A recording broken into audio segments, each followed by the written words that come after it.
so on his sweater, I'm going to start with the simple cable before the complicated cable. What we're going to do is have two parallel lines. We leave a little space in between, and then we have two close parallel lines. That represents a rib, and then a wider space again, and the rib, and a wider space and the rib. And then let's just try to continue that up into the turtleneck.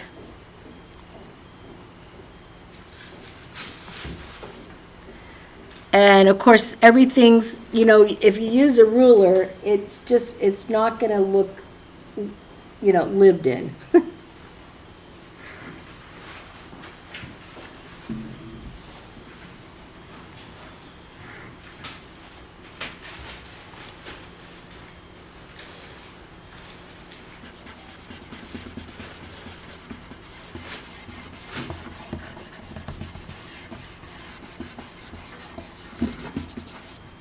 Ooh.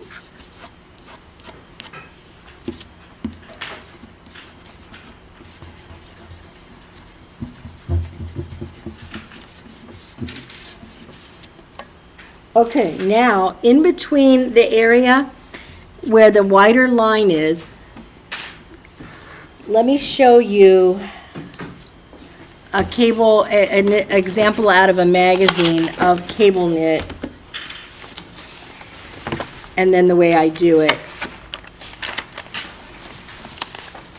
So see, this is just a cable with a rib in between. So what I do in between that wide area, you just watch these lines, S, S, S, S. This is the easiest one in my opinion, so just make an S, S, S.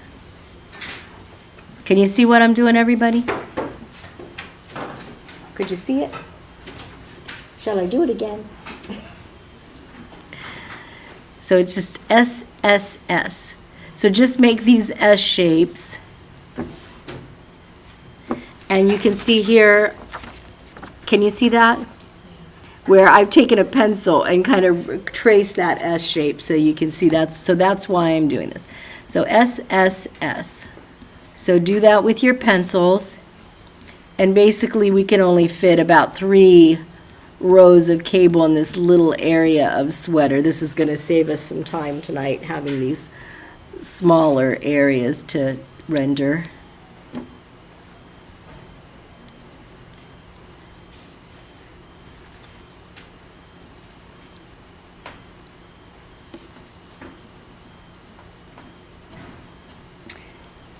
Okay, for this next sweater,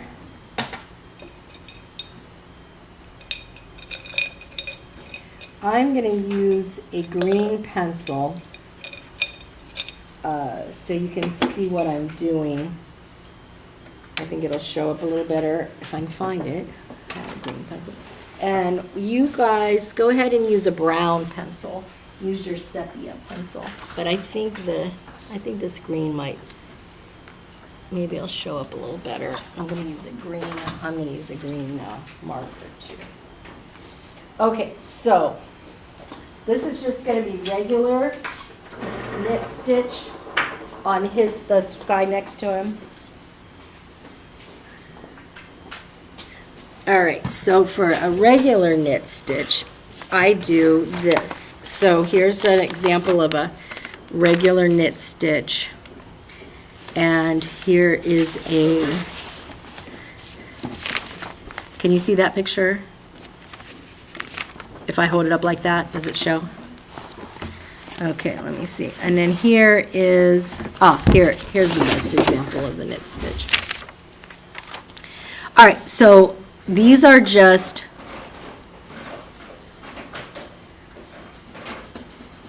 narrow vertical lines .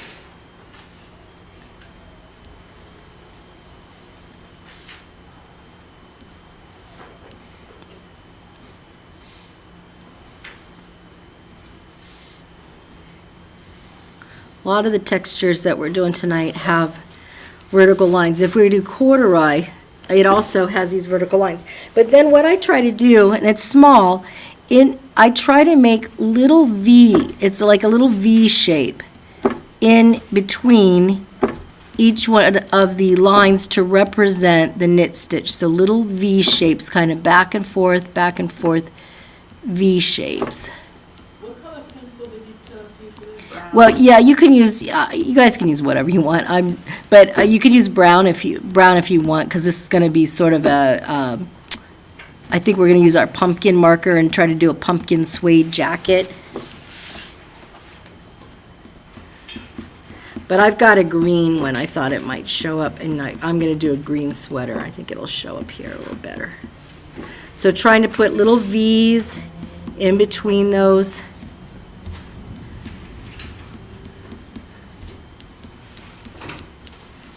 Kind of back and forth V shapes.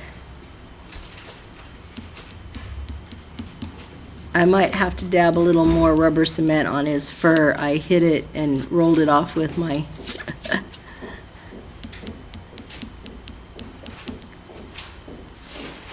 okay.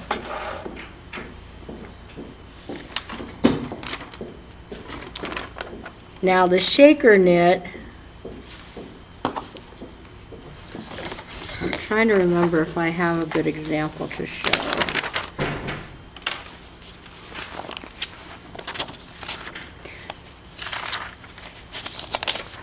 Shaker knit is, does everybody know what that is?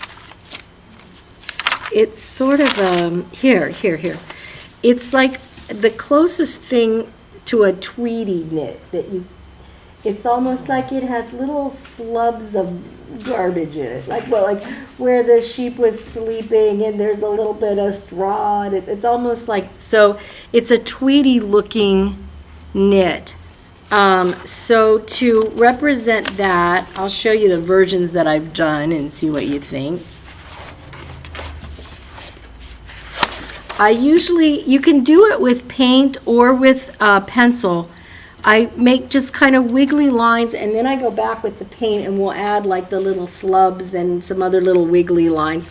So that's one version of shaker that I've done, and then I think I have another one somewhere.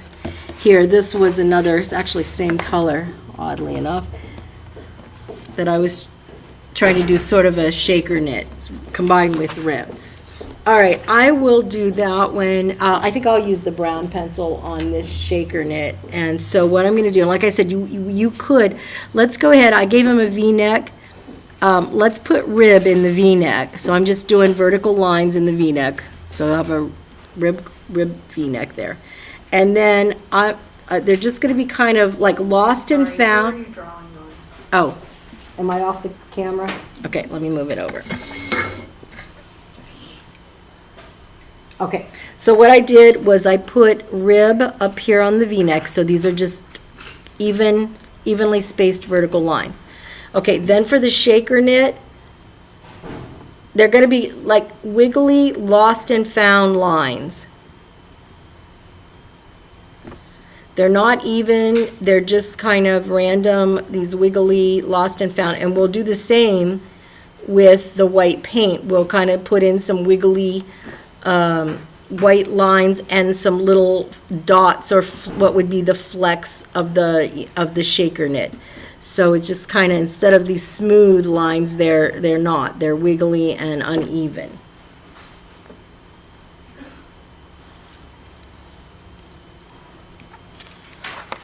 I think that's all.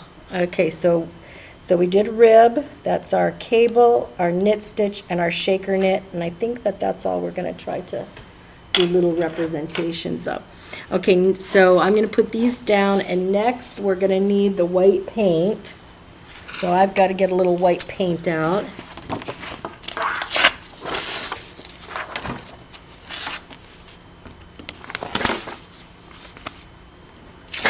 So the black and white handout that I gave you tonight has some of Catherine Hagen's knits on there too.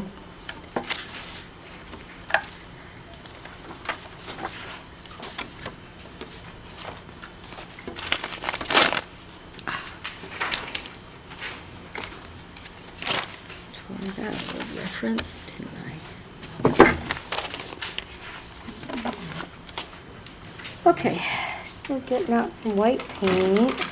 And you're going to have to work that white paint into a consistency that you can use with your little tiny brush. Because it's kind of small, detailed lines. So get your white paint out.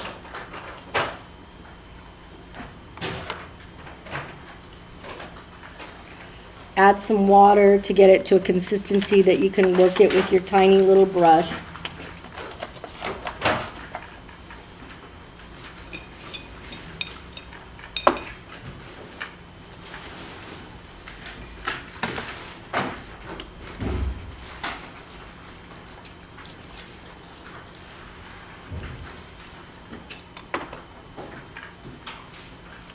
Probably have a napkin close by. There's some over on the counter if you need them.